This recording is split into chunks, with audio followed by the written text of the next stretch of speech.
ভাবেন তো, দুটো প্রতিদ্বন্দ্বী কোম্পানি, দুজন ভিন্ন স্বপ্নবাস উদ্যোক্তা। একজন ইলন মাস্ক আর একজন হচ্ছে পিটার থিয়েল। একজন চেয়েছিলেন পৃথিবীর ব্যাংকিং সিস্টেমকে বদলে দিতে, আর অন্যজন চেয়েছিলেন অনলাইন পেমেন্টকে সহজ করতে। এই দুজনের সংঘর্ষ থেকেই জন্ম নেয় আজকের এই পেপ্যাল। কিন্তু কিভাবে শুরু হলো তাদের লড়াই? কেন একে অপরের কোম্পানির সঙ্গে প্রতিযোগিতা করতে গিয়ে শেষে এক হলো? আর এসব প্রশ্ন খুঁজতে আজকের এই ভিডিওটি দেখেন।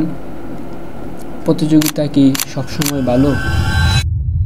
1999 সাল ইলন মাস্ক একটা কোম্পানি তৈরি করেন যার নাম x.com। এর কাজ ছিল একটা অনলাইন ব্যাংক সিস্টেম, যেখানে মানুষ তাদের টাকা পাঠাতে পারত, টাকা জমা রাখতে পারত এবং বিনিয়োগ করতে পারত ইন্টারনেটের মাধ্যমে।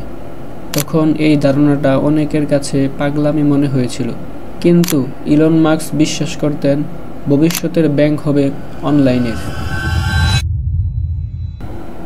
1998 সালে পিটার থিয়েল আর ম্যাক্স লেপচিন তৈরি করেছিলেন কনফিনিটি নামে একটি কোম্পানি, যেটা ছিল একটি সফটওয়্যার কোম্পানি, যেখানে মানুষ মোবাইল ও ইমেলের মাধ্যমে একে অপরকে টাকা পাঠাতে পারত, মূলত প্লাম পাইলট ডিভাইসের জন্য। তাদের লক্ষ্য ছিল ডিজিটাল পেমেন্ট সহজ করা, পুরোপুরি ব্যাংকিং সিস্টেম বদলে দেওয়া। দুটি কোম্পানি প্রায় একই হয়ে যাওয়ার কারণে দুটি কোম্পানির মধ্যে শুরু হয় কঠিন প্রতিযোগিতা। উভয়ে গ্রাহক সংখ্যা বাড়ছিল, কিন্তু টাকা নষ্ট হচ্ছিল প্রচুর। তাই পিটার থিয়েল ও ইলন মাস্ক ভাবলেন, এভাবে প্রতিযোগিতা করলে তাদের কোম্পানি বেশি দিন টিকে থাকবে না। একটি উদাহরণ দিয়ে বোঝাই। ধরুন, পলাশির প্রান্তরে নবাব সিরাজউদ্দৌলা ও লর্ড ক্লাইভের যুদ্ধ হচ্ছে। এমন সময় প্রচণ্ড এক ঘূর্ণিঝড়ে উভয় দলের সব সৈন্যরাই মারা গেল। তাহলে যুদ্ধে জিতবে কে? উভয় পরাজিত হবে। বাস্তবে এমন না হলেও ব্যবসায়িক জগতে এটা একটি সাধারণ ঘটনা।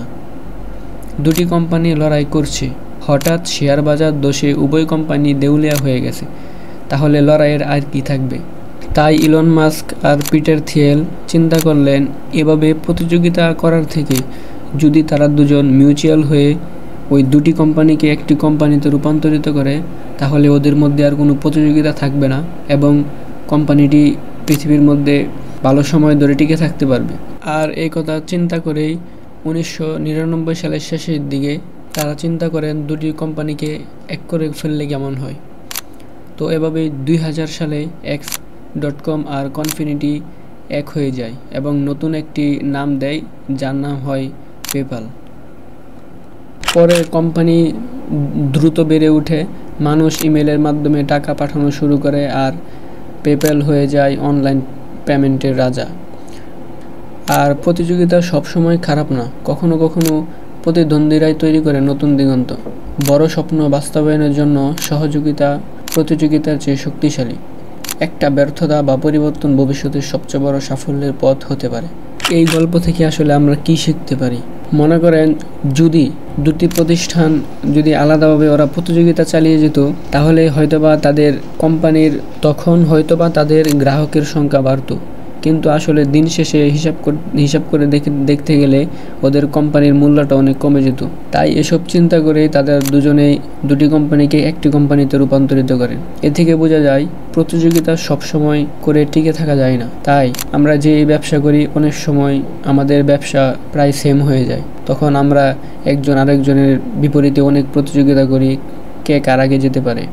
আসলে এইভাবে যদি চলতে থাকে তাহলে কোনো কোম্পানি সফলতা অর্জন করতে পারবে না। তো এই জন্যই যদি দুটি কোম্পানি সেম হয়, যদি বড় হওয়ার স্বপ্ন থাকে, পৃথিবীর মধ্যে টিকে থাকার স্বপ্ন থাকে, তাহলে অবশ্যই দুটি কোম্পানিকে যদি একটি কোম্পানিতে রূপান্তরিত করে, তাহলে দুজনেই সাকসেস হতে পারে। তাই এটা থেকে বোঝা যায় যে প্রতিযোগিতায় সবসময় ভালো নয়। প্রতিযোগিতার পাশাপাশি মিউচুয়ালও একটি ফ্যাক্ট হিসেবে কাজ করে। তুমি যদি মনে করো গল্পটা অনুপ্রেরণাদায়ক, তাহলে ভিডিওটা লাইক করে বন্ধুদের সাথে শেয়ার করো, আর কমেন্ট করে বলো তোমার মতে কে বেশি দূরদর্শী ছিলেন, ইলন মাস্ক নাকি পিটার থিয়েল। ধন্যবাদ সবাইকে। সুস্থ থাকবেন, ভালো থাকবেন। আল্লাহ হাফেজ।